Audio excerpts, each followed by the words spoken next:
Buenas tardes. Gracias a los que llegaron puntual. Vamos a iniciar para ser respetuosos con las personas que llegaron en hora. Bueno, por segundo año consecutivo en IFIC, en el Instituto de Filosofía Práctica, estamos presentando estas jornadas o tertulias sanmartinianas, donde vamos a mostrar un San Martín que no es normal que se muestre de esta manera. Hoy lo vamos a hacer con 3 exposiciones. Trataremos de ajustarnos al tiempo. Yo les pedí a los expositores que utilicen 20-25 minutos cada uno. Después va a haber una posibilidad de hacer algún diálogo, algunas preguntas, y vamos a compartir unas empanadas y tomaremos algo. Si hay vino, tomaremos vino, si no, tomaremos agua. Haciendo honor a San Martín. Bueno, el Instituto de Filosofía Práctica, junto con el Instituto Alevan, organiza esta jornada, esta tertulia, como le dije, por segundo año consecutivo, y les quería avisar que estamos en preparación de una cuestión muy importante, que son las jornadas de la Hispanidad en el Río de la Plata, que van a ser el 11 y 12 de octubre en el Colegio San Pablo. Es una movida importante, jornada de la Hispanidad internacional, porque vamos a traer un expositor del Paraguay, un expositor del Uruguay, un expositor de España y un expositor de México. Así que las jornadas con nuestros intelectuales más importantes de la Argentina. Son 2 jornadas intensas en el Colegio San Pablo, y la misa de la Hispanidad no voy a hacer de otra manera en la Basílica del Pilar el día domingo 12 a las 8:30 de la mañana. Las personas pueden participar en parte o todo el evento, como quieran. Vamos a hacer un cine debate, un cine forum sobre la película Apocalipto, dirigida por el padre Flavio Mateos. Vamos a ver el aspecto cultural, religioso y artístico de la película Apocalipto, que es la película de Mel Gibson previa a la llegada de Colón a América. Así que nos parece que tenemos un tema novedoso e interesante para debatir, no simplemente ver la película, sino compartir esto y ver lo que hizo España en América, realmente, ¿no? Eso es lo que quiere mostrar Mel Gibson. Bueno, son los avisos parroquiales. Y después, bueno, si dejaron el mail, tanto el ICIT como el EVAN le van a ir informando de las actividades que vamos a realizar. Voy a hacer una pequeña introducción para después darle paso a los otros expositores y yo cerrar con un tema final de San Martín. A la idea del bien común todo debe sacrificarse. Esto lo dice el coronel mayor José de San Martín en un bando a la población de Cuyo el 6 de junio de 1815. La hermenéutica, ya que estamos en el Instituto de Filosofía Práctica, se ocupa de comprender el significado de algo, ya sea un texto escrito, una obra de arte, un evento o incluso la experiencia humana.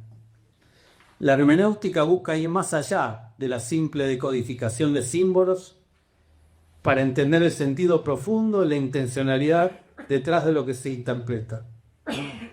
Cuando hablamos de San Martín, en general, las cuestiones militares, como dije el año pasado, sus aciertos, su capacidad técnica, su capacidad estratégica, normalmente no tienen discusión en ninguno de los autores ni hay mayor debate, cualquiera de los autores que tomemos. Maipú, Chacabuco, San Lorenzo, el Cruce de los Andes, son cuestiones bastante unificadas y en la cual no hay mucho debate. Pero donde sí opera el debate profundo, ríspido, desapacible, a veces tormentoso, es en torno a las explicaciones de ese conjunto de sucesos referidos a la vida de nuestro general. En la hermenéutica sanmartiniana, ahí es donde están los temas picantes, podríamos decirlo. La discusión generada, entre otras causas, porque son diferentes y contrarios los puntos de vista con que se examina una cuestión. no serán las mismas. No serán las mismas las consideraciones de un liberal, de un marxista o de un tradicionalista. Pues en nuestra historia argentina nos encontramos con un San Martín liberal, un San Martín marxista, un San Martín socialista, aunque a usted le parezca mentira, de acuerdo al autor que se trate. De esta manera, un hecho X, un hecho determinado, que a uno le parece óptimo, a un segundo lo apreciará como regular y el tercero lo hallará pésimo. Estamos hablando de lo mismo, a veces nos preguntamos. Sí, por cierto, dado que el pretérito es unívoco, los que son equívocas son las interpretaciones del pasado. De ahí que no haya una historia del Libertador, como desearía el lector o desearían las personas que leen a San Martín, o como a veces han pretendido imponer los organismos oficiales. Aquí brindamos, hoy pretendemos, y vamos a seguir haciendo en estas tertulias, brindar una versión tradicionalista. Es decir, en estas ponencias, San Martín será mensurado con una escala de valores en cuya cúspide está el bien común, que fue lo que lo iluminó. Debajo de él, otras virtudes y valores. Por eso leí el texto del coronel mayor San Martín en 1815 al pueblo de Cuyo. Lo cual acontece cuando el bien de todos en el todo obtiene prioridad sobre los bienes privados. Tan importante entenderlo esto hoy. El bien de todos en el todo obtiene prioridad sobre los bienes privados. En cambio, lo habitual a la hora de juzgar los actos de nuestro general ha sido aplicar un sistema métrico opuesto, otorgando primacía a los bienes particulares y máxime transformando a la libertad en un único fin político, cuando no es más que un medio humano de obtener aquellos bienes comunes. Si hay un tema más actual, que en esencia la doctrina conocida como liberalismo consiste en dicha alteración de la disposición ética de las cosas. Tampoco se exaltará la supresión de los bienes privados, como es el caso opuesto, subsumidos en entes colectivos o totalitarios, de los cuales no era San Martín, como lo aconseja el socialismo. El argentino común, por reiteración escolar o mediática, todos nosotros, sabe, hoy puedo decir o sabía, porque hace unas décadas hasta nos han cambiado esa vieja filosofía y manera de pensar patriótica, el sistema educativo ha sido destruido. Algo de la versión mitrista de la historia era lo que estaba instalado. Algo de la versión mitrista de la historia era lo que estaba instalado. En el colegio, en los manuales, en el colegio militar, en la educación militar. Y según esta visión mitrista, quiero, advertir. Según ella, nuestro general había sido un destacado militar que tuvo la fortuna de contarse entre los que más contribuyeron a destruir el poderío realista en la América meridional. Este es el relato mitrista. Sigo con el cuento. Protagonista ilustre de la emancipación, o sea, de la liberación de las cadenas, antes culturales que institucionales, que nos habían sujetado durante 3 siglos a la ideología de un Estado despótico y oscurantista. Repito, no es mi visión, es la visión de Hitler. Y es la visión que nos instalaron a todos, que nos enseñaron. San Martín quedaba aquí insertado en el meollo del moderno combate revolucionario, liberal y democrático contra el antiguo régimen absolutista, monárquico, clerical de España. Ese es el cassette. Por tal razón, aparte de su adhesión personal a las ideas filosóficas y políticas difundidas por la Ilustración francesa, buscó apoyo, además, hay que justificar esto, buscó apoyo en las logias masónicas británicas para seguir armando la figura que se ha construido de San Martín, que guiaron su actuación posterior. Así obró, en consecuencia, hasta que en el Perú, por apartarse de los lineamientos ideológicos básicos y optar por el absolutismo, no podían esconder que era monárquico, se encontró desorientado y sin salida, y debió producir su renunciamiento e irse al ostracismo. Por consiguiente, lo suyo, dirá otro personero de la construcción falsa de la historia, que es Sarmiento, fue una expiación, o sea, fue un castigo merecido. No dice esta palabra, esto es mío, castigo merecido. Pero Sarmiento dice fue una expiación, o sea, se lo merecía, tenía que irse porque no acató las órdenes de la luz. Al apartarse del liberalismo democrático, fue de plena justicia que cayera y tuviera que irse del país también. También así, por lo menos, lo veía otro amigo, Alberti. En definitiva, el arquitecto principal de esta versión fue don Bartolomé Mitre, quien recibió, por obra de no sé quién, todos los papeles del Libertador, seleccionó los papeles y él mismo lo dice, lean la historia de Mitre, que lee lo que consideré que no era importante. Cuando la voluntad de San Martín era que los papeles los debía tener Tomaví. Por eso, todo lo que digo corre absolutamente de cuenta mía.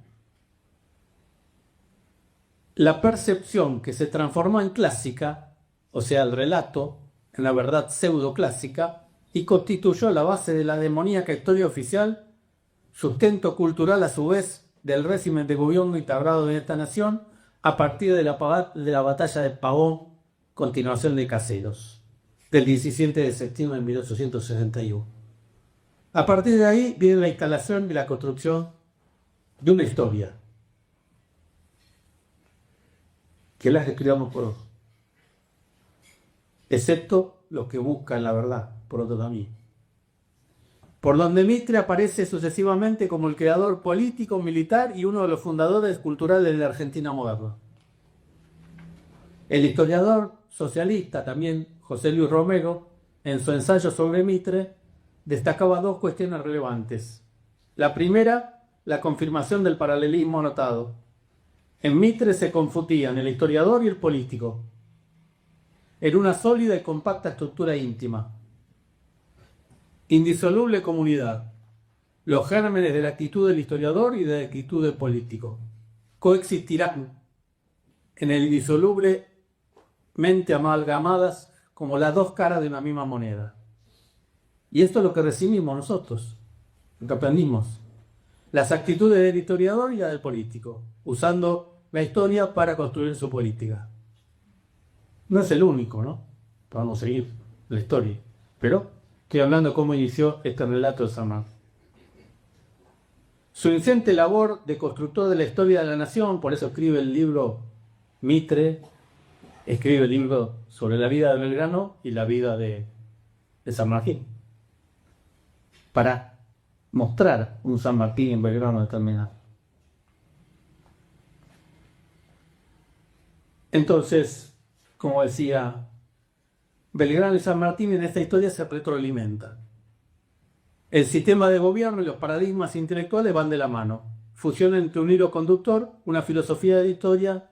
Mitre se sentía más demócrata, más liberal, y el historiador y el político que se proyectaba sobre las vías paralelas en su existencia, la del pensamiento y la de la acción. Así afirmaron su fisonomía como nación liberal y democrática, después de 1861.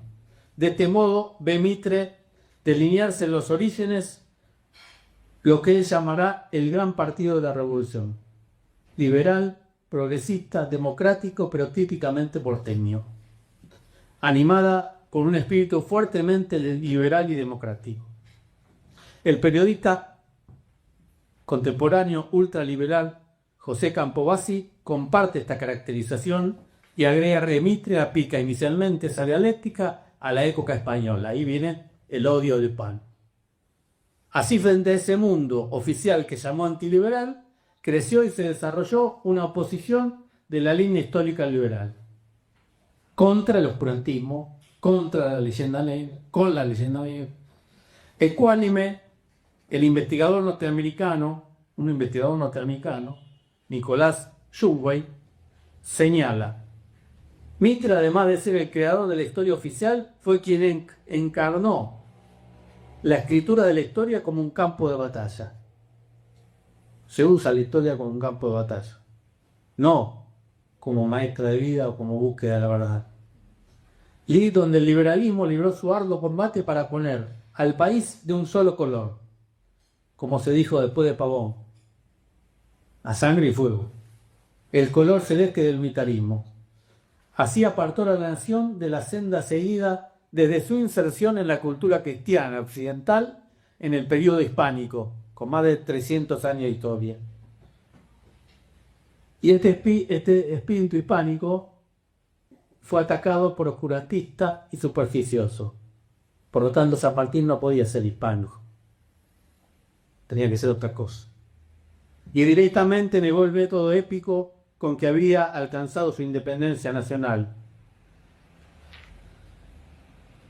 La época de la gloria ha pasado, dirá Juan Bautista Alberdi, al sentar una base refundacional, fundamento novísimo, que luego de romper con el legado tradicional hispano-cristiano, se orientaba hacia el secularismo inmanentista, el iluminismo francés, el constitucionalismo norteamericano de corte calvinista y sobre todo la vinculación privilegiada entre los intereses económicos ingleses, el progreso indefinido, la correlación entre el desdén por lo propio y la admiración, odio por lo propio, odio por lo nativo, y admiración hacia lo profano, hacia lo foráneo, especialmente hacia el capitalismo extranjero, particularmente el anglosajón, con el que estableció un vínculo tradicional, legalizado más adelante por el Pacto Roca-Runciman y renovado a lo largo de la historia en pactos posteriores hasta el Tratado de Madrid de 1991, donde entregamos deshonrosamente hasta la soberanía nacional. Emulación con el liberalismo extranjero que el ultraliberal Domingo Faustino Sarmiento sintetizaba como nadie. Pues la actitud tradicionalista no admite la fractura histórica provocada por Pavón, ni la imposición de una cultura liberal unificada surgida por esa victoria. En eso estamos, en esa explicación, con las tres tertulias de hoy, las tres charlas de hoy. Para nosotros, entonces, por lo pronto, la historia comprende toda la historia, comenzando por la época virreinal. No nacimos en 1810. Reconocemos 1492, donde llega Cristóforo, el que porta a Cristo. No es al azar. Reconocemos el 1 de abril de 1520, que en la Argentina pasa de largo como un suspiro, donde se rezó la primera misa en territorio nacional, en San Julián. Reconocemos la fundación de Santiago del Estero como madre de ciudades. Reconocemos el humanismo cristiano. Continuado también después como una continuidad histórica con el periodo criollo de la independencia. También esto hay que revisarlo, y estamos en esa tarea. Independencia dolorosa y dura, como toda separación de madre e hijo, o de los hijos de la casa de sus padres a veces, requiere ser revisada, no es un estudio simple y sencillo como también nos contaron en el colegio. Resulta que entre aquellos saberes codificados de modo dogmático por el liberalismo, reluce la historia, para el que escarba, busca y encuentra, como son los temas que hoy le vamos a presentar. Como apuntábamos antes, no deja de ser sugestivo al respecto que el mismo general vencedor en el 61, ganador por un designio aún rodeado de misterio, porque también no se sabe si esa victoria, quién la arregló, en 1888 publicaba su biografía de San Martín, completando así desde el plano intelectual el dominio sobre la Argentina, del nuevo orden político y económico que nos guió durante la modernidad. Con posterioridad se ha descubierto siempre sobre tales andariveles. Siempre hemos corrido por esos andariveles. Por eso el revisionismo, la historia liberal, la historia clásica, pseudo-clásica, con pretensiones de convertirse en la historia oficial, cuyo ribote fundamental continúa siendo la obra de Mitre, ese factor fundamental. Repito, como militar, todos los aspectos históricos de la obra de Mitre no son, sobre San Martín y sobre Belgrano, cuando habla del tema militar, no son observables. O sea, cuando uno construye algo, no puede ser todo mentira, sino poco creíble. Entonces, en eso se portó bien. Se dice este clasicismo que en la presente tertulia no se secundará. Así que hoy vamos a ver tres cuestiones diputadas. Disculpen esta larga introducción, creo que uno entienda por qué estamos haciendo esto, qué estamos haciendo esta tertulia. La primera, vamos a ver a San Martín y la Revolución Francesa. Dos conmoviciones en pugna, de la mano del coronel de infantería retirado, Santiago Rospide, que es un historiador, oficial de Estado Mayor, autor de varios libros.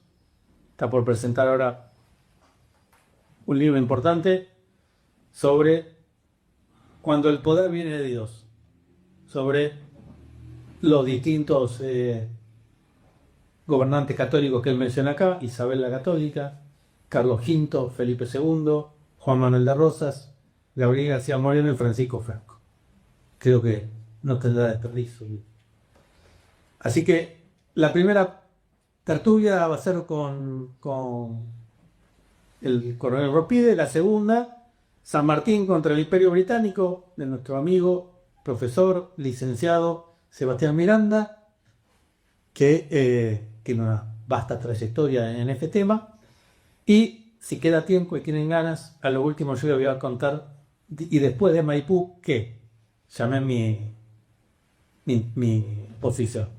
Así que bueno, sin más, voy a dejarle el paso al coronel Rospide. Gracias. Muchas gracias, coronel mayor. Gracias a todos los que se acercaron a estas tertulias sanmartinianas. Hemos escuchado decir en círculos e instituciones académicas de cuño sanmartiniano que San Martín fue un general liberal, que San Martín admiraba la Constitución Liberal de Cádiz de 1812. Concretamente, que San Martín profesaba las ideas de la Revolución Francesa, entre otras tantas difamaciones. Y todo esto es mentira. Es una burda mentira, por no decir una funestísima calumnia al gran capitán. Y ya es hora de decirlo. No podemos permitir que estos enemigos de San Martín, encubiertos bajo una ideología naturalista, humanitista, antropocéntrica y laicista de la vida, manchen la vida y obra de nuestro gran prócer argentino. Por eso vamos a desmontar estas calumnias en 4 sintéticos puntos. Primer punto. San Martín peleó contra la Revolución Francesa, luego contra Napoleón, y sabía por qué luchaba. Fue Bartolomé Mitre, el gran maestre de la masonería argentina, grado 33, el primero que sacó a Noedo esta calumnia. Pero como le gustaba escribir de manera encubierta, como a buen hermano 3 puntos, Dijo de nuestro héroe que a los 17 años ya estaba impregnado del espíritu afrancesado, pero no lo manifestaba abiertamente. ¿Cómo lo sabía Mitre? No lo sabemos. Escuchemos bien lo que dice el historiador masón en su historia de San Martín. Para entrar en contexto, rondaba el año 1795. Comillas. Por ese tiempo, San Martín había llegado a los 17 años, edad en que la conciencia empieza a formarse y el hombre a ser responsable de sus acciones y pensamientos. Le faltaban documentos para estimar su estado moral en ese momento crítico en que las nuevas ideas de la Revolución Francesa cundían en España, iluminando las almas con súbitos resplandores. De estas influencias participó Belgrano, que se hallaba por el mismo tiempo en la península. Y debemos creer que San Martín no fue insensible a ellas, pero prudente y reservado desde muy temprano, pasando todavía algunos años antes de revelarnos su secreto. Fin de la cita. Y todo esto es calumnia e insidia contra la figura de San Martín. El problema lo tenía Mitre, que admiraba encandilado a Inglaterra y los Estados Unidos. Pero San Martín, formado en la más ortodoxa escuela religiosa y doctrina política católica, enfrentó con las armas en la mano a este espíritu demoníaco francés, que insolente se levantó para destruir el trono y el altar, y como lo he dejado en claro yo en mi última obra aquí, La Revolución Francesa, que quedan unos ejemplares, si alguno quiere adquirirlo, lo pueden comprar.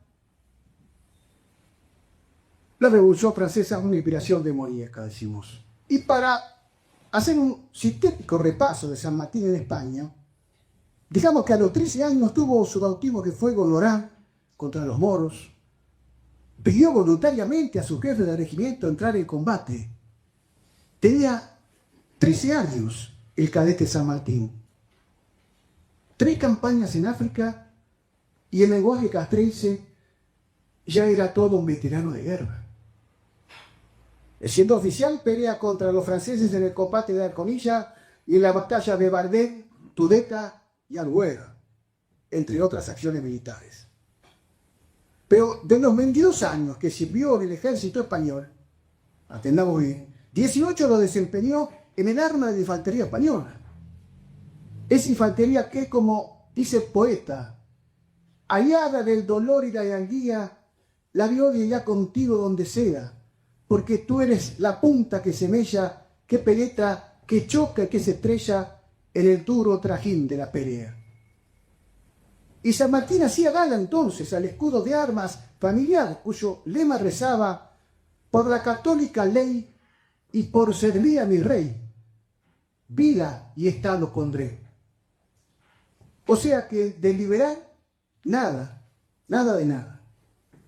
Y cuando San Martín resuelve regresar a la América, su patria, lo hace solo movido para restaurar la tradición católica española, que en connivencia con los reyes borbones estaba siendo mancillada y ultrajada en España por el tirano Napoleón, como así le llamaba el gran capitán. Por eso nuestra lucha fue contra Francia y no contra España, como se hace en las escuelas. ¿Quiénes eran entonces los liberales y los católicos según estos calumniadores seriales? Es claro que faltaban documentos para determinar la cosmovisión política de San Martín para Mitre. Por eso sus enemigos torcieron la historia después de la caída de Rosas para impostar una cultura y una fe que no era la nuestra. Segundo punto. San Martín fue dictador en el Perú, como así lo definió Mitre. Quiso coronar un príncipe Borbón y no lo dejaron. A ver si se entiende bien. Los calumniadores de San Martín dicen que en el Perú con la revolución del coronel Riego y el tren liberal, la península, en las ideas ilustradas se portaron hacia América. Y eso es correcto, pero profundizando la ruina moral, agregamos nosotros. Dicen también los odiadores que San Martín era un general liberal, que quería implantar un régimen liberal en el Perú. Pero como estaban divididas las aguas entre realistas absolutistas y liberales, sacó a relucir San Martín la propuesta de hacer coronar un príncipe Borbón de la Casa Española para que reinase en un Perú independiente bajo una monarquía temperada. Aquí nuestros enemigos dicen medias verdades. Es verdad que San Martín, para sellar un acuerdo de amistad con los generales peninsulares, hace esa propuesta de coronación de un hermano del rey Fernando VII. Pero no lo hace para ganar tiempo, como dicen los calumniadores. Lo hace porque San Martín, como buen dictador, según Mitre, y buen monárquico, decimos nosotros, no pide cualquier príncipe para el Perú, sino que va a pedir al más católico de los príncipes herederos, Carlos María Isidro de Borbón y Parma, Don Carlos, el más católico tradicional de la dinastía, hermano del rey, el que después debía el nombre al carlismo español. Pero esto no se dice, sino que se oculta, se calla y se tapa. Son unos verdaderos canallas, vengan del lado que vengan. Pero hay más. Dicen los calumniadores que San Martín amaba la tepa, es decir, la Constitución de Cádiz de 1812, porque esta acabó con los señoríos, con la esclavitud, con la censura eclesiástica y sobre todo con la Inquisición española, esa gloria que hizo grande al imperio español.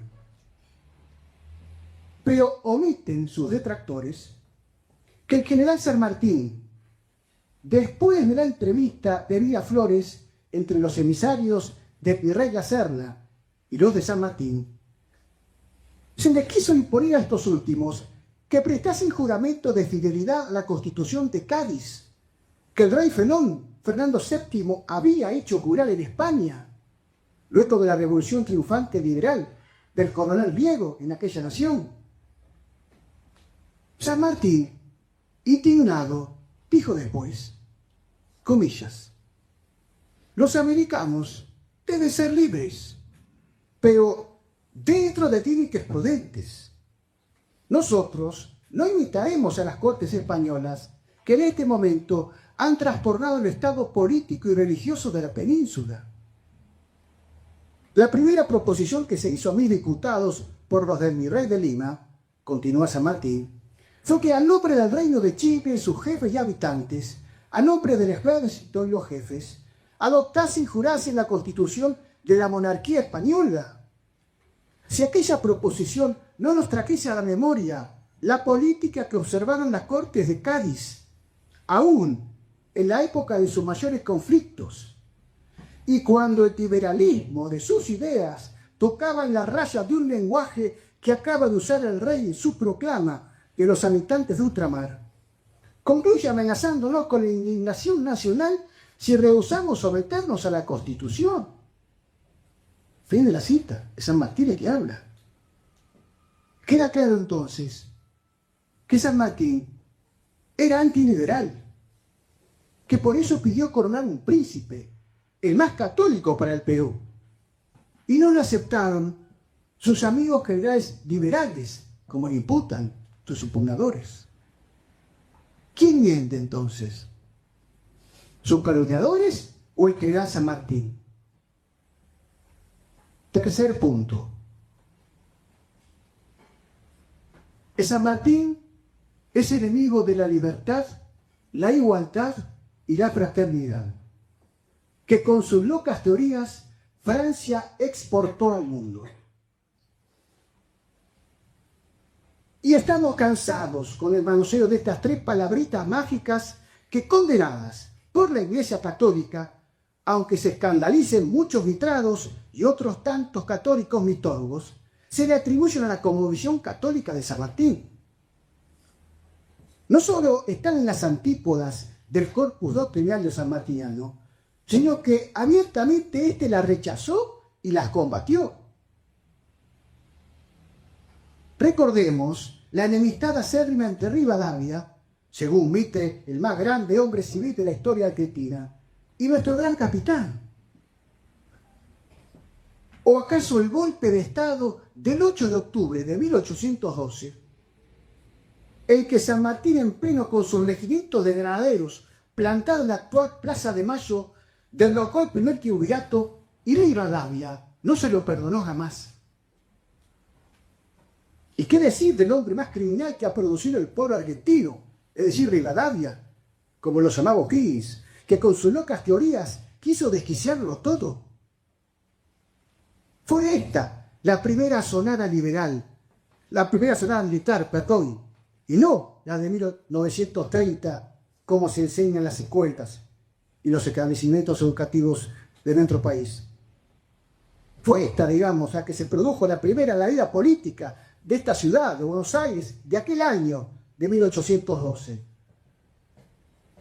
Contra este Rivadavia, que según el añorado y recordado coronel Piccinari, era el dominador del grupo porteño que se creía el dueño de la nación, apoyado por los comerciantes ingleses que lucraban a expensas del bien común rioplatense. Cualquier similitud con la realidad es mera coincidencia. Y estas locas teorías importadas de la Revolución Francesa fueron las mismas que Lavalle quiso instrumentar luego del fusilamiento de Dorrego y que San Martín se negó a apoyar cuando el general sin cabeza, es decir, Lavalle, le pidió suceder a cargo de la gobernación de Buenos Aires. Este dice el San Martín liberal que lo quiere presentar sus calumniadores seriales. Es hora ya de ensayar la verdad acerca de nuestro héroe y arquetipo militar argentino. Porque, como decía Gustavo Martín en su vida, Hugo Wast, nos roban la historia porque nos quiere robar la patria.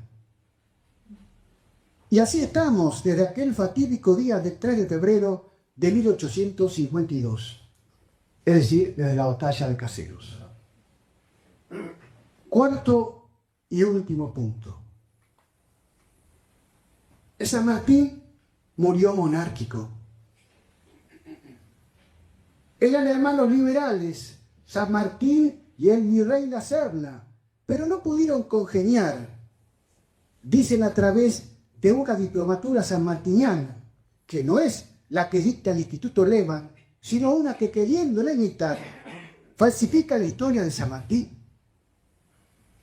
Pero no dicen que los españoles rechazaron la monarquía católica que pedía San Martín para el Perú, porque los generales peninsulares que respondían al rey estaban imbuidos de ese espíritu afrancesado, antropocéntrico y anticristiano, proveniente de las teorías masónicas y festadas en las usinas liberales del siglo de las luces. Por eso no congeniaron los liberales con San Martín. Pero eso no lo dicen. San Martín no quiere la democracia, va a decir también Bolívar después de la entrevista de Guayaquil. Y tiene razón, pues eso mismo le dijo en 1820 al obispo Las Heras en el Perú.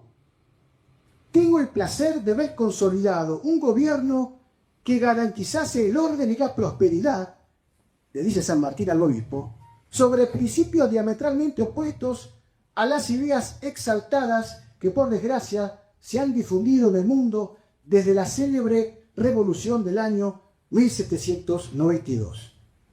Es decir, desde la primera República Francesa, el tiempo de la revolución. A ver si se va entendiendo de qué lado estaba San Martín. Cuando San Martín renuncia al mando en el Perú y regresa a Buenos Aires, Lavalle tiene una conversación con él, aquí, en esta ciudad. Y dice tajantemente del gran capitán, dice Lavalle: habla peste del Perú y dice que el sistema representativo no puede permanecer ni en Buenos Aires ni en otra parte de América. Cierro comillas. ¿Qué más pruebas podemos pedir? Mitre no las encontró, pero sí las escondió y las ocultó o las quemó, como decían antes, King. Por lo menos sacámosle caso a los que dicen sus enemigos. Tenía razón Lavalle, pues Mitre dice que San Martín en el Perú ejercía un gobierno de facto, es decir, una dictadura. Es decir, San Martín fue dictador del Perú. Lo dice Mitre, lo dice Bartolomé Mitre, no lo decimos nosotros.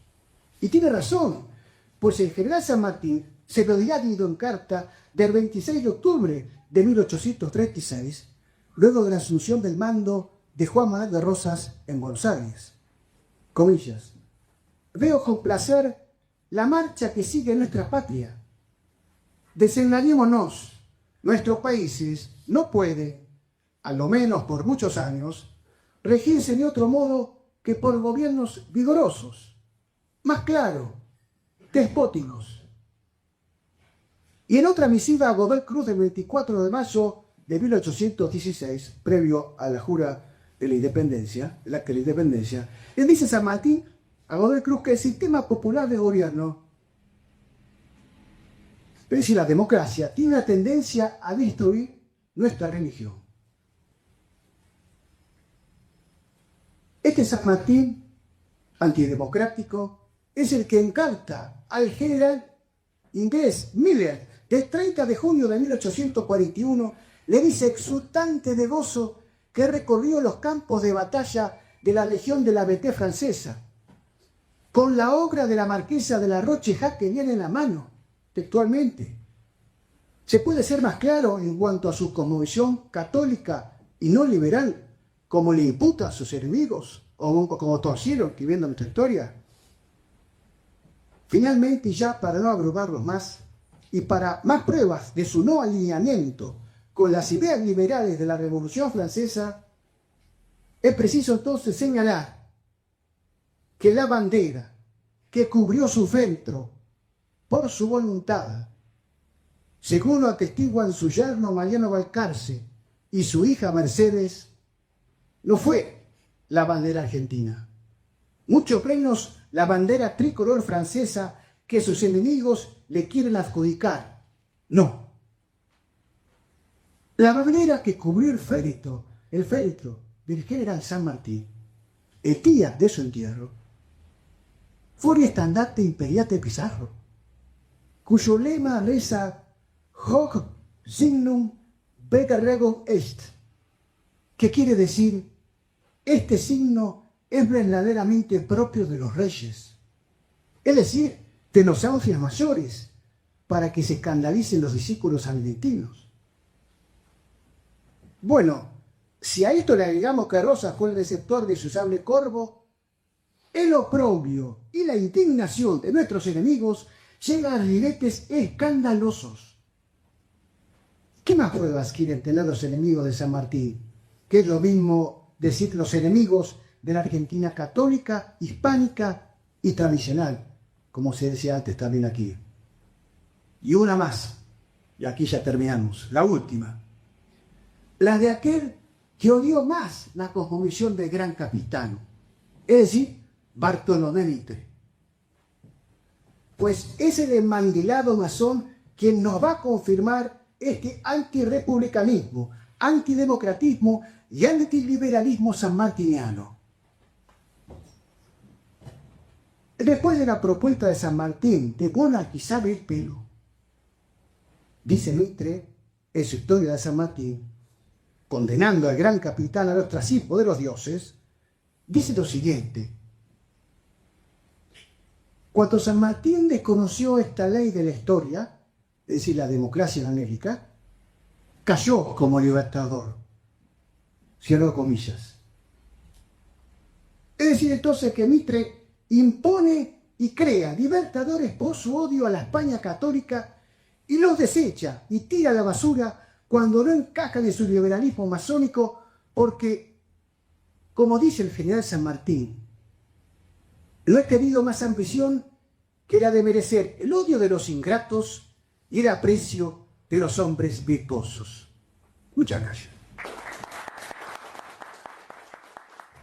Bueno, buenas noches a todos, les agradezco la presencia, todo después de trabajar nos cuesta venir, no sé si las empanadas hayan incentivado o el conocimiento o una mezcla, está bien, hay que motivarse con las dos cosas. Bueno, en el último tiempo el coronel mayor fue muy claro en cuanto a la cantidad de calumnias o de San Martín a la medida de cada partido, de cada ideología política. El coronel Rospide nos ilustró con respecto al liberalismo, que van tratando de hacer un San Martín a medida. Dentro de esta ola de calumnias y de tergiversaciones de la historia, quizás la última ola por ahora tiene que ver con, lo hemos visto hace unos días con los titulares de Clarín, de presentarnos a un San Martín como agente de los intereses británicos. Que esto no es nuevo, pero ha cobrado mayor impulso a partir de la publicación de la obra de Rodolfo Terraño, hablando del famoso Plan Metal, que es muy hablada, pero poco leída. Pasa como con el con el Facundo de Sarmiento, ¿no? Uno que es historiador, que es un apasionado de la historia, cada vez que entra en un debate con estas cuestiones, plantea, bueno, pero ¿qué dice Facundo? Y no, pero dice tal cosa, no, pero espera, no lo leíste. Con respecto al Plan Metal, que de alguna manera es el eje central de las difamaciones contra San Martín con esta cuestión, también la gente te dice, ¿y el Metal, che, lo leíste? No. ¿Leíste la obra de Terraño? No. ¿Y entonces por qué citas el Plan Metal? Por esa tendencia de la gente hoy en día, más todavía marcado, a leer los títulos, pero después no profundizar, ¿no? Después por ahí, en un estado avanzado, te pueden llegar a decir que lo citan porque lo leyeron en Wikipedia, con lo cual ya es un nivel científico más elevado, ¿no? Que es a lo que la mayoría de la gente lleva.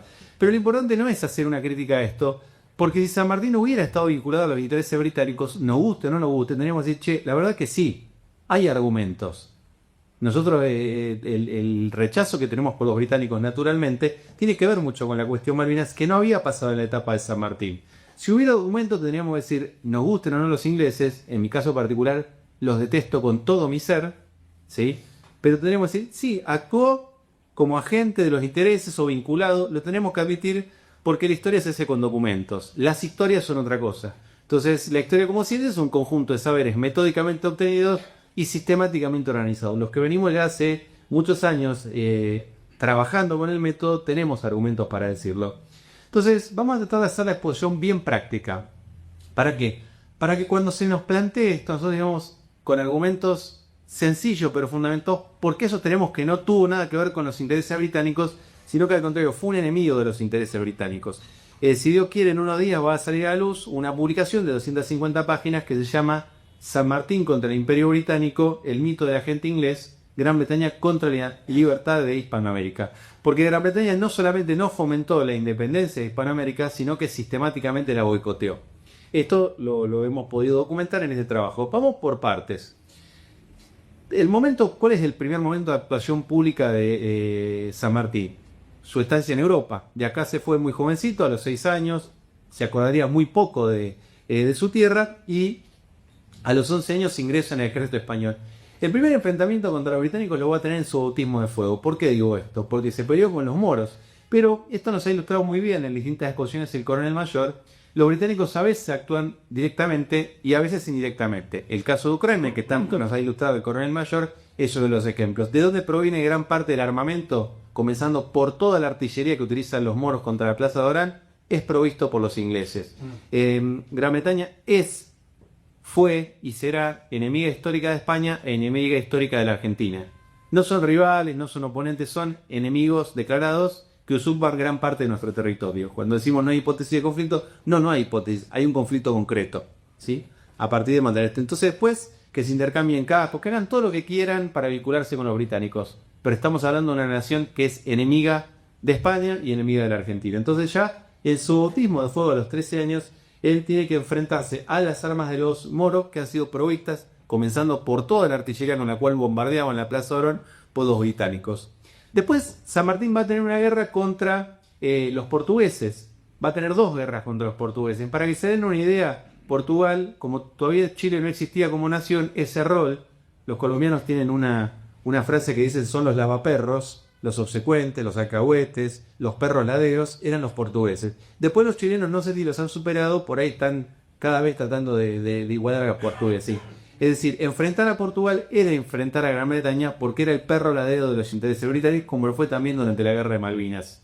Después va a enfrentar directamente a los británicos a la guerra que empieza en 1804. Unos años antes hay otra guerra previa en la cual San Martín sirve casi un año y unos meses como infante marina a bordo de la Santa Dorotea. Acá hay un enfrentamiento abierto directamente con los británicos. Esa guerra se va a prolongar y recién se va a terminar cuando se produce el alzamiento de Madrid, el 1 de mayo de 1808, y las tornas cambian en España. Es decir, enfrentó las armas provistas por los británicos en su bautismo de fuego, enfrentó en 2 oportunidades a los portugueses, aliados de los británicos, y enfrentó en la península a los británicos directamente en guerra. Eso con respecto a la primera etapa. Después, según la visión que nos quieren hacer creer, San Martín pide la baja del ejército español porque de alguna manera es seducido por los británicos para venir a ser el ejecutor de sus planes en América, lo cual es ridículo. El San Martín que pide la baja, el retiro del ejército español, tenemos que ubicar el contexto en el que está España y quién era San Martín. Lo primero, ya nos ilustró bastante el coronel Rospide sobre esto.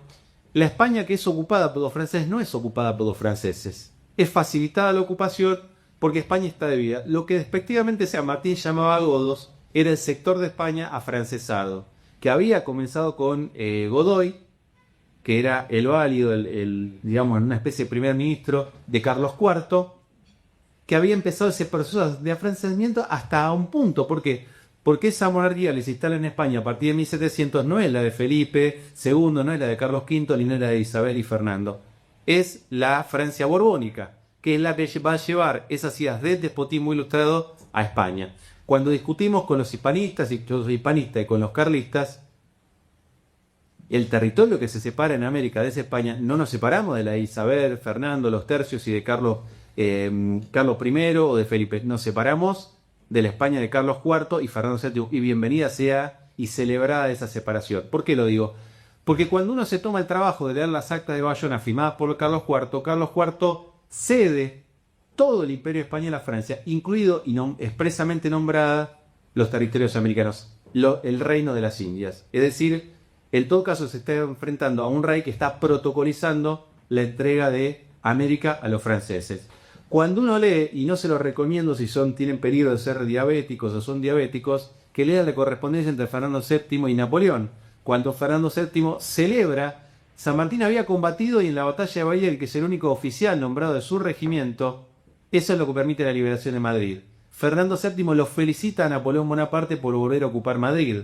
Fernando VII le pide a Napoleón Bonaparte una hija en mano. Fernando VII se deshace de halagos con Napoleón para que lo invite a su casamiento. De esa monarquía, del rey Felón, de esa monarquía afrancesada, es la cual San Martín plantea no se puede seguir dependiendo, a tal punto que un hermano suyo formaba parte del guardia corps de la propia corte, se horroriza con lo que ve y se va de esa posición. Ni hablemos de lo que era Carlos IV, el nivel de obsecuencia con Fernando VII. Entonces, hay una España que es la que está entregada a los franceses, encabezada por sus propios reyes.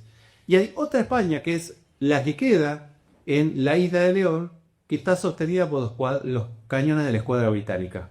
Entonces, España está partida. Un pequeño gobierno en una isla que forma el Consejo de Regencia pretende decirle a los reinos americanos qué es lo que tienen que hacer. Cuando empezamos nuestro proceso de autonomía en mayo de 1810, ¿qué es lo que dice Saavedra durante los debates en lo que es la Semana de Mayo? Dice, la condición jurídica de América es la de ser vasalla del Reino de Castilla. El gobierno de la isla de León no tiene autoridad sobre América. Tenemos el derecho a formar un gobierno autónomo.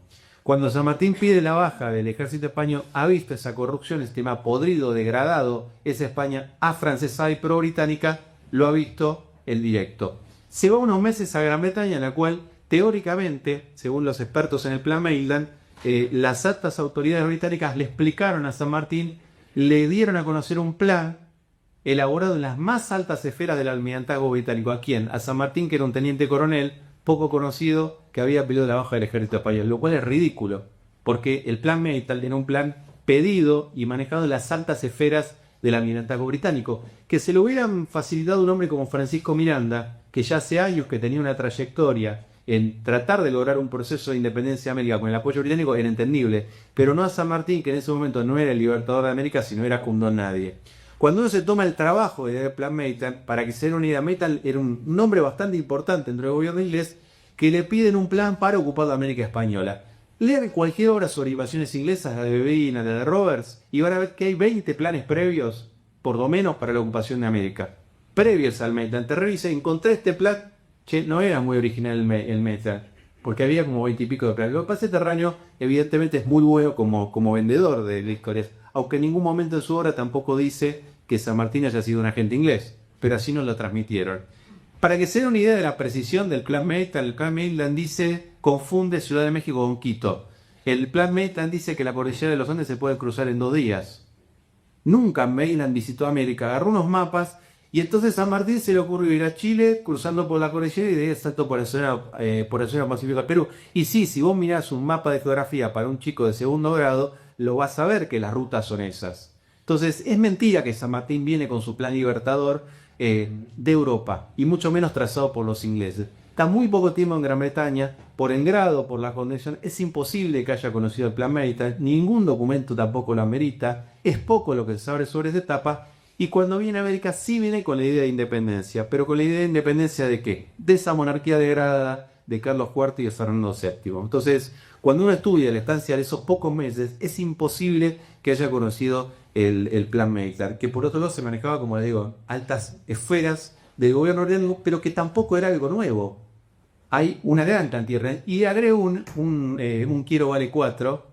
Estamos esperando a este personaje lamentable que es Patricio Gross me acepte el debate. Ya es el tercer desafío que le lanzo, podríamos hacer público el cuarto, hablar de esto. Hay 4 proyectos borbónicos, 4 proyectos de borbónicos de dar la independencia o la autonomía a América dividida en 4 reinos. ¿Por qué? Porque por la propia inoperancia de los Borbones, sobre todo por las medidas centralistas impuestas a partir de gobiernos, sobre todo el de Carlos III, se daba cuenta que América era ingobernable. O sea, la propia monarquía española era que ya había generado proyectos de dividir a América en 4 grandes reinos, manteniendo una buena relación con la metrópoli, porque se dan cuenta que era ingobernable. ¿Y por qué era América ingobernable?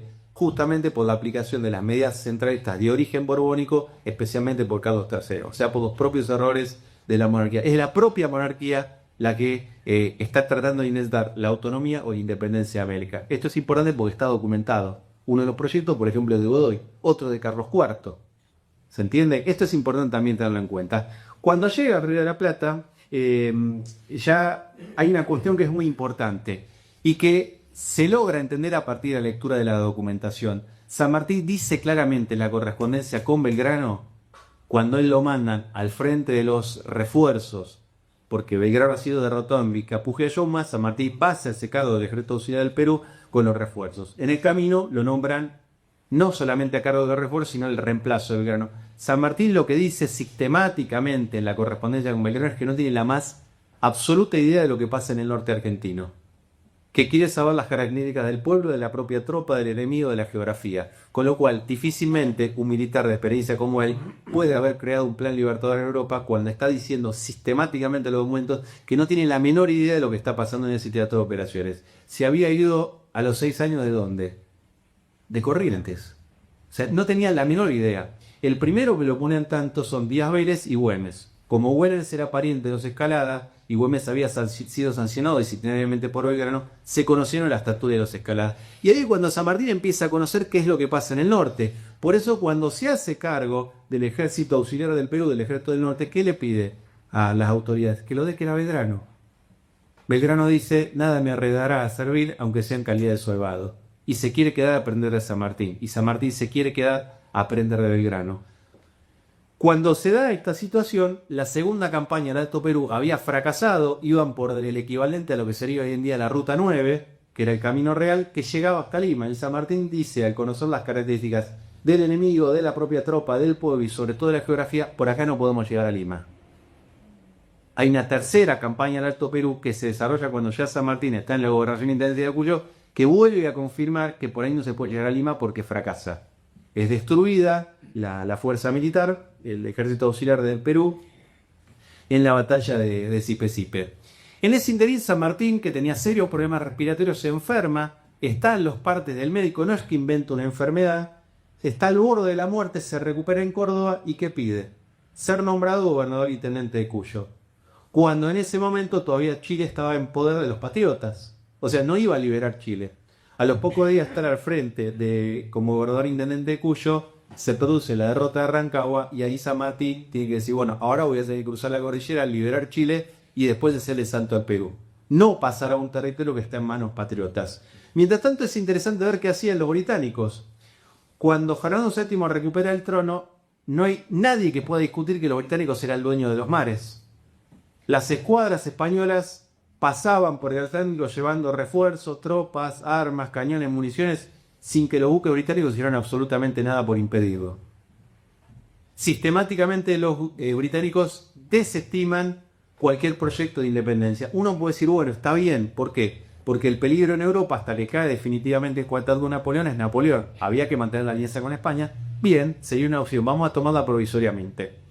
Cuando San Martín está al frente del ejército auxiliar del Perú, conoce el plan de Paylardel, que es un ingeniero francés que ha estado en las campañas del Alto Perú y que cuando uno compara el Paylardel con lo que es el plan sanmartiniano es mucho más parecido. Si vos lo comparás con el Maitland, no tiene nada que ver. Es un rejunte de inexactitudes el plan Maitland. Y San Martín reconoce expresamente la inspiración en el plan de Paylardel. Cuando ya está en Cuyo, lo que en ningún documento aparece como plan continental, no existe el nombre de plan continental, él va a empezar a plasmar su proyecto a partir de la experiencia no de Europa, a partir de la experiencia como comandante del ejército auxiliar del Perú, y eso se va a plasmar en un documento que es la memoria de Tomás Guido. Ese es el verdadero plan continental. Cuando San Martín va a Cuyo, ¿por qué lo mandan a Cuyo? Posadas y su sobrino Olivar son los grandes opositores a él dentro de la logia Lautaro. Y Posadas dice sí, que vaya a Cuyo ¿para qué? Para alejarlo de Buenos Aires y para sacárselo de encima. O sea, y lo manda, uno se imagina, bueno, se fue con un ejército. No, fue con una pequeña escolta. Ni siquiera el regimiento de granaderos va completo. Hay una parte que está en la zona del norte y otra parte que está en la banda oriental. Llega y se encuentra con apenas una milicia formada en Cuyo y a los pocos días las tropas chilenas vencidas están cruzando la cordillera perseguidas por los realistas. Se encuentra en la más absoluta orfandad. A pesar de eso, él logra, a partir de la gran capacidad de organización, de empezar a formar lo que a partir recién del 1 de agosto de 1816 se va a convertir en el ejército de los Andes. Cuando ven el éxito que está teniendo en Cuyo, ¿quién es el que intenta removerlo mandándolo a Pedriel como reemplazo? Alvear. Alvear es que cuando ve que fracasa su gobierno envía a Misión García para convertirnos en ¿qué? En un protectorado británico. O sea, el enfrentamiento de San Martín ¿con quién es? Con uno de los personajes más anglófilos, solo superado después por Rivadavia, como es Alvear. ¿Dónde está el agente inglés? Cuando es el que se enfrenta a los agentes ingleses. A un personaje que más allá de méritos que habrá tenido, cometió uno de los actos más aberrantes e inmundos de la historia, que es querer convertirnos en algo tan denigrante como es un protectorado de este verdadero cáncer de la humanidad que es Inglaterra. Bien, ya San Martín está en Cuyo. ¿Dónde está el apoyo británico en armas, en municiones, en hombres? No aparece. En ninguno de los registros de la formación del ejército de los Andes se menciona el apoyo británico. Es más, San Martín dice, nada debemos esperar de Inglaterra. Esto sí aparece en su correspondencia. Hace la campaña a Chile. Para continuar la campaña a Chile hace falta créditos. Se solicita un crédito a Inglaterra. ¿Saben por qué se rechaza el crédito que ofrecen los ingleses? Porque lo dice textualmente en la documentación de San Martín, el importe de interés es usurario. Usurario. O sea, tampoco ayudaban con créditos. No enviaban armas, no enviaban hombres, no enviaban municiones, daban créditos y los daban a un interés usurario y permitían el libre tránsito de las escuadras españolas, pese a que la Royal Navy dominaba los mares ya desde mucho tiempo antes, sin avalar eso. Y en 1816 Napoleón ya había caído, con lo cual la justificación de la alianza con España ya no existe. Gran Bretaña y los documentos desalientan la declaración de independencia. 9 de junio de 1816. ¿En qué año Gran Bretaña reconoció la independencia de las Provincias Unidas en Sudamérica? En 1825. ¿Dónde está el apoyo inglés si lo que tendrían que haber hecho es inmediatamente reconocer la declaración de independencia? Recién en 1825, ¿después de qué? De la firma del vergonzoso Tratado de Comercio y Amistad, que es una de las razones principales, ahí está el huevo de la serpiente de la dependencia argentina. ¿Quién lo firmó? Rivadavia. Es decir, ellos reconocen independencia a partir de que el gobierno argentino reconoce a Gran Bretaña como la nación más favorecida desde el punto de vista comercial. ¿Quién fue Rivadavia? El gran enemigo de San Martín. De vuelta, los ingleses del lado de los enemigos de San Martín. Alvear primero, después el otro va a ser Rivadavia. Perdón. Después hacemos las preguntas. No, un agregado nada más. Los ingleses malditos festejaron los 200 años del tratado de 1825. Exactamente. ¿Festejaron? Bien. Es que eso es lo que tenemos que ver como un todo también. Uno se imagina la campaña anfibia que se va a hacer en el Perú, ¿con qué tendría que haber contado? Con el apoyo de los buques británicos. Si había una nación que podía favorecer la entrega de buques, era Gran Bretaña. No había buques. ¿Saben dónde se consigue el grueso de la escuadra, por más que le pese a los chilenos? Cuando el padre de la escuadra chilena, que es un argentino, Blasco Alcalada, intercepta una expedición que viene de España, que pasó frente a la escuadra británica sin ningún tipo de inconveniente, y va capturando los buques. O sea, la mayor parte de los buques que hacen la campaña al Perú son buques capturados a los realistas. ¿Hay apoyo británico para esto? No. ¿Hay recursos británicos para esto? No.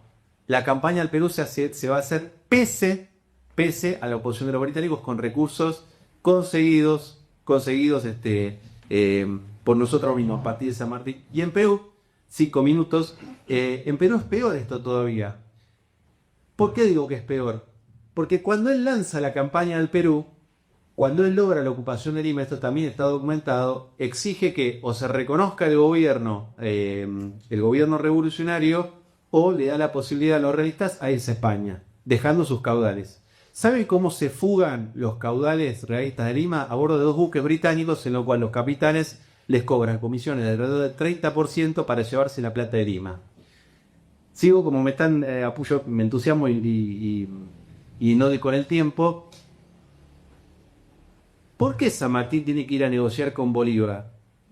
Uno de los grandes problemas es la falta de recursos. Así como en 1816 Pueyrredón le había facilitado los recursos, el gobierno de Martín Rodríguez y Bernardino Rivadavia en Buenos Aires es el que se los niega. Es más, le ofrece un crédito a España, Rivadavia. Le hace una campaña sistemática para dar de baja a oficiales del ejército, y le agregó un dato y no menor más. Cuando San Martín ocupa Lima y llega a la expedición realista de la Sierra, está en peligro que caigan los caudales de Lima en manos de los realistas. ¿En dónde se embarcan por seguridad? En la escuadra que está al mando de Cochrane. ¿Qué hace Cochrane? Se queda con los caudales y se lleva la herramienta fundamental de San Martín en Perú, que es gran parte de la escuadra. ¿Cochrane qué era? Inglés. Entonces, eso es lo que hace que San Martín no tenga recursos económicos, pierda la escuadra y tenga que ir a negociar con Bolívar, en la cual hay una serie de diferencias. Bolívar republicano, San Martín monárquico, Bolívar se anexa a Guayaquil, San Martín dice que en realidad hay que pedirle la opinión del pueblo de Guayaquil. Eso hace que San Martín después renuncie, vaya a Perú, entrega el poder al Congreso peruano y ¿qué hace? Se va a vivir a su chacra en Mendoza. Nuevamente nos preguntamos quién lo hostilizó y quién lo obliga a marchar al exilio.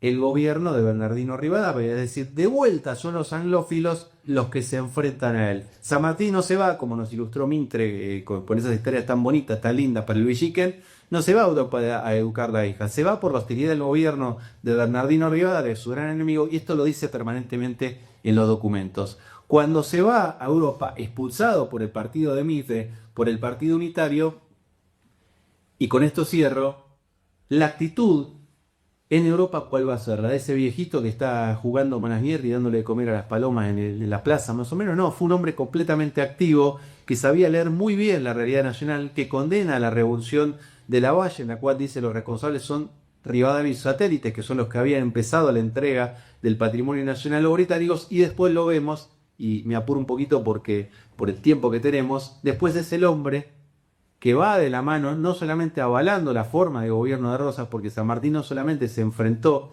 al bloqueo francés y el ando francés, sino que avaló a través de una gran cantidad de documentos la forma de gobernar de Rosas. Los sistemas que tienen muchas libertades no es que sean negativos, pero San Martín lo que dice son inaplicables por el estado de instrucción de la población. No quería volver a una monarquía absolutista, quería volver a una monarquía constitucional. Por eso lo que decía el coronel Rospide, los ingleses aceleran el boicot a San Martín en Perú cuando San Martín quiere lograr un entendimiento pacífico con la metrópoli y lograr la venida de un monarca de la casa de Borbón, del más católico de los hermanos de Fernando. Cuando acá en Europa va a tener un rol muy importante desde el punto de vista diplomático para el levantamiento del bloqueo francés y del bloqueo anglo-francés. Y por eso le va a alegar el lado grosso. Yo me pregunto si el fracaso de la campaña del PU tiene mucho que ver con la actitud del gobierno anglófico, con la logia provincial de Rivadavia, con la actitud de Cochrane, con el robo de la escuadra, con el robo de los jugadores, con la fuga de capitales en los buques británicos. ¿A dónde está el agente inglés? Estos son algunos, en un tiempo muy acotado, de argumentos que podemos decir. Todo lo que pueden plantear los que a él lo vinculan como agente inglés, todo eso se cae con la documentación y con la evidencia histórica. Y no es un dato menor, porque así como Mitre y otros datos intentaron tergiversar nuestro pasado para hacer un San Martín que se acoplara a su modelo político, hoy en día nos quieren hacer creer que este prócer, intachable realmente de nuestra historia, aparece vinculado a una de las naciones más criminales, más violadoras de la soberanía, más enemiga de la humanidad, como es Gran Bretaña. Y esto es de vuelta querer cambiarnos la historia. ¿Para qué? Para destruir nuestras raíces hispánicas y para hacernos creer que la nación que usurpa gran parte de nuestro territorio, ya lo decía Julio Asusta, no solamente el actual territorio argentino fue independiente solo porque todas las revoluciones en América del Sur habían caído, sino que fue independiente a pesar de los británicos. Nuevamente decimos que no nos quieren cambiar la historia. Bueno, y después de Maipú, ¿qué? Algo me robó Sebastián Mirá.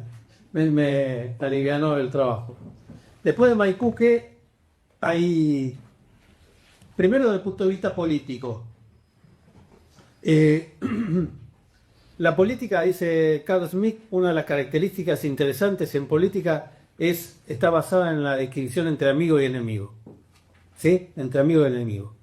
Esa es la cuestión entre las naciones, ¿no? Inglaterra es nuestro enemigo, no hay ninguna duda, está ocupada gran parte de nuestro territorio, por eso adhiero a lo de Carl Smith. Y en política también. Entonces, muchos mitos se caen. Dime quién es tu enemigo. Entonces acá se nombraron algunos, pero yo después de Maipú sucede el 5 de abril de 1818. Tenemos que ver a San Martín que construye un plan a medida que lo va haciendo, por eso refuerzo lo de la falsedad del plan Maitland, todo eso que ya venía preconcebido. Es muy fácil hablar hoy con el día de hoy, día lunes. Cuando llega a Mendoza había 150, 200 soldados. Esa era la buena misión de Mendoza, porque Mendoza no era un peligro, como decíamos recién, lo dice el año pasado. El flanco patriota estaba cubierto porque Chile estaba fuera del área de los godos. Bueno, construye un ejército, se tarda muchos meses de la nada. Hay que juntar 4.500 hombres, ahí hay muchos mitos también, ¿no? Si van al Cerro de la Gloria van a encontrar, me hizo acordar una compañía de ingleses, con apellidos ingleses. Señor, no leemos la historia, 1806, 1807. ¿Qué pasó acá? Que acá cada un experto en la materia. Los prisioneros y los refugiados de la invasión que llegó con casi 10.000 hombres, no llegaron 5 chicos, no llegaron 5 procesos con la pollerita. Muchos se quisieron quedar en Argentina. Pero si tomamos la historia en pedacitos y estudiamos párrafos y después decimos, sí, había algunos apellidos ingleses, claro, porque el gobierno de Buenos Aires de aquel entonces había hecho distintos lugares de reunión de prisioneros. Los sacó de Buenos Aires. Y los gringos, entre el vino y las mujeres, y bueno, se querenciaron en el lugar. ¿Qué estoy diciendo? Una cosa loca. Es lo más natural del mundo. Bueno, y después cuando San Martín va a la leva, bueno, hay apellidos ingleses, sí, ¿cuál es el milagro? Sí, hay apellidos, no hay ninguna duda. Entonces, contemos bien la historia. Amigo, enemigo.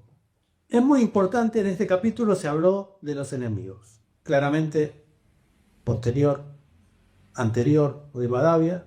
Pero hay dos personajes que algo se nombró acá. Hay dos personajes que no quiero dejar de nombrar, que son Carrera, todos hermanos Carreras, y Alvear, que están en Junta. ¿Sí? A Carrera se lo llaman genio del mal. Carrera era antiguo miembro del ejército anglo-español en Cádiz. Los tres llegan juntos prácticamente, cargo de Alvear, José Miguel Carrera y José de San Martín. Las oposiciones políticas y personales los van a ir distanciando.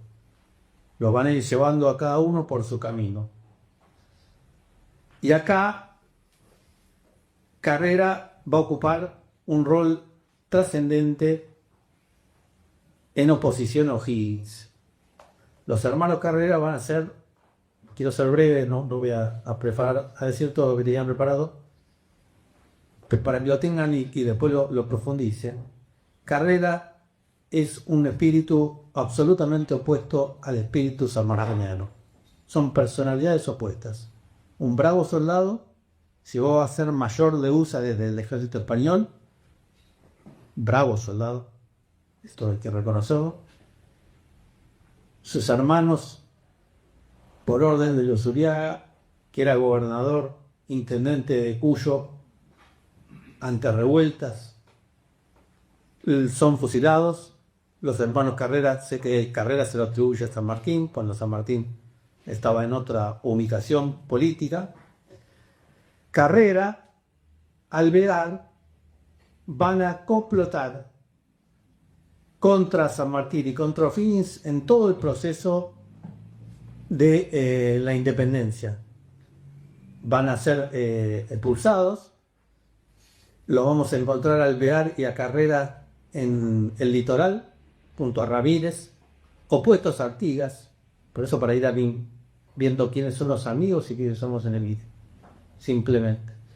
Y van a ser el gran caos que San Martín odiaba, y va a terminar esto en la revolución de la anarquía de 1820, con la participación de estos dos personajes. Y hay otro personaje interesante que no se lo nombra normalmente, pero quiero que lo sepa, que es un cuarto enemigo, que es el francés Brian. ¿Sí? No era más que un mercenario cobarde, dice San Martín, al que San Martín había echado del campo de batalla de Maipú. En ese momento, muchos mercenarios ofrecían sus servicios, y las necesidades de la patria hacían que los comandantes, bajo buen recaudo, tomaran estos personajes. Pero San Martín le dice: el último tambor del ejército tiene más honor que usted, aunque una cobardía en Maipú. Y ahí el tipo queda absolutamente enemistado con San Martín y se une a esta trilogía, a esta sociedad, esta comandita entre Alvear, Carrera y Breyer, y son los que trabajan firmemente con Ramírez en el litoral para hacerle la vida imposible al apoyo político a San Martín, que era Purredó. ¿Sí? Entonces ahí ese es el periodo. Y después de Maipú, ¿qué? Bueno, primero el aspecto político. Ya empiezan los enemigos de San Martín. San Martín empieza a brillar y los enemigos empiezan a opacarlo o a intentar opacar. Después de Maipú, ¿qué? Maipú, 5 de abril de 1818, zarpado de la expedición, como dice acá el gráfico, pues se acercan, la expedición libertadora del Perú, el 20 de agosto de 1820. Organiza en la nada un ejército, crea el ejército cuando el instrumento está armado, cruza los Andes y vence en la batalla de Chacabuco. No podía saber nunca qué había pasado. Es muy fácil ver el mapa y decir, bueno, ahora vamos por acá. Bueno, de la misma manera, esto le cuesta 28 meses, 2 años y medio. Entre el 5 de abril de 1818 y el 20 de agosto de 1820 no pasa nada. Pasa mucho. Y hay que construir un dominio naval que no se tenía. Como decía recién Sebastián, por lo menos la flota británica, la flota española o la flota inglesa dominaban los mares. Hubo que crear algo que no existía. Con recursos, por eso cruza 7 veces en los 2 años y medio los Andes, para buscar los apoyos económicos necesarios. Por eso hablar del plan hoy, con el libro, con el diario del día después, es muy fácil. Esto hubo que construirlo. Además de armar la flota, hay que tener el dominio del mar, porque si no la flota... San Martín decía, yo no voy a subir a mis 5.000 hombres en un transporte, o en los transportes navales, para que vengan 4 o 5 galeones enemigos y lo hundan en el mar. Él había sido hundido en el Santa Dorotea, como dijo Sebastián. O sea que San Martín tenía experiencia como oficial de infantería, como infante de marina, había sufrido, digamos, el naufragio y entendía lo que era el combate naval. Por eso, cuando nombran, no les alcanzó con Blanco Encalada como comandante de la flota. Necesitaban asegurar esta empresa y contratan a un marino, como nosotros contratamos a un irlandés brillante, patriota, aguerrido, que era Guillermo Bravo. Acá se contrata a el almirante Cochrane, que termina desde el primer día con una rivalidad importante con el general San Martín, tal es así que O'Higgins tiene que emitir un bando secreto que es abierto en alta mar, donde Cochrane se la tiene que masticar y aceptar el mando supremo de el general Don José de San Martín. Entonces, todo esto es lo que pasa después del Maipú, y después de Maipú, para ser corto, aparece una cosa más importante. Entonces, problemas políticos que empiezan a surgir con los enemigos declaradamente masónicos antihispanistas, que son Alvear, Breyer, Carrera y Rivadavia, que empieza a un odio importante. Segundo, la construcción. Ahí vemos a un San Martín que construye de la nada 2 empresas fabulosas: el Ejército de los Andes y a posteriori el Ejército Expedicionario que marcha en Perú, con la flota incluida. Y tercero, como interesante en esto, con la caída en 1820, todo esto después de Maipú, en 1820 del gobierno que había nombrado al general San Martín, se produce un hecho muy importante y poco conocido, que hoy voy a nombrar, que se produce la llamada Acta de Rancagua, que es muy importante para ver quién era San Martín. ¿Quién era San Martín? Y voy a dejar para el año que viene el Acta de Punchauca, ¿sí? Que es un tema importante para entender quién era San Martín en su visión política y en su intento de nombrar un monarca de origen español. Pero el Acta de Rancagua, para cerrar y terminar estas cuestiones disputadas, cuando el gobierno cae y se produce la anarquía y ya la autoridad que le había sido conferida no existía, es más, la nueva autoridad le pide que repase los Andes para someterse en la lucha interna contra los caudillos. Otro determinante de San Martín, para que lo tengamos presente siempre: jamás desenvainaré mi espada contra otro gentil. Lo repite varias veces. Se produce, digamos, lo siente el hombre del bien, el magna anima, el alma grande. Si fuese un pusilánime, seguía al mando del ejército y me importa muy poco quién me haya nombrado, pero él sentía que necesitaba una ratificación. ¿Y quiénes le dan esa ratificación? No llama a una junta popular, llama a sus oficiales, llama al cuerpo de oficiales para que ratifiquen o elijan un nuevo comandante. Y por unanimidad, todos sus oficiales, ¿sí?, le piden a San Martín que continúe en el mando, y él ahí acepta continuar la campaña libertadora hacia el Perú. Son todas figuras que van configurando al hombre, ¿sí? Figuras más allá de lo escrito. Hay que revolver un poco en esto. Entonces repito, el concepto de amigo y enemigo en la política. San Martín con políticos. Veamos, para ser simples, quiénes eran sus enemigos, y de esa manera podremos determinarnos. Bueno, en 1824, como decía bien Sebastián, después de Maipú y después de la campaña del Perú, se va perseguido, lo dice en sus cartas, porque lo querían asesinar. Se va en 1824, y yo digo siempre, San Martín tiene 3 muertes. La primera muerte fue en 1824, cuando lo expulsamos a la gente. No se quería ir, ya tenía comprada su tebaida en Mendoza, todavía está ahí. Quería simplemente terminar sus días ahí, cultivando, haciendo la vida simple. En 1824 lo expulsamos. Se va, pero se va por la vida, porque lo iban a matar a él, que es Colín. En 1829, él está volviendo a la Argentina porque lo llama Dorrego. Esto tampoco se cuenta. Obviamente no era un avión de 12 horas como ahora.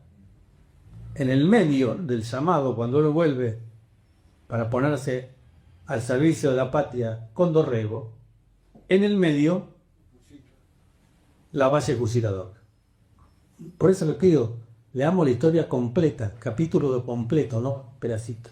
Y ahí viene la segunda muerte de San Martín. San Martín en el 29 llega a la rada de Montevideo, está en Montevideo varios días, y acá se contó el episodio que Lavalle le ofrece el mando de los ejércitos y él vuelve sabía que si tenía que poner a órdenes de Lavalle, tenía que ponerse en contra de otra facción, y con mucha tristeza, la segunda muerte de San Martín, en 1829, se va de nuestra patria ya para no poder volver.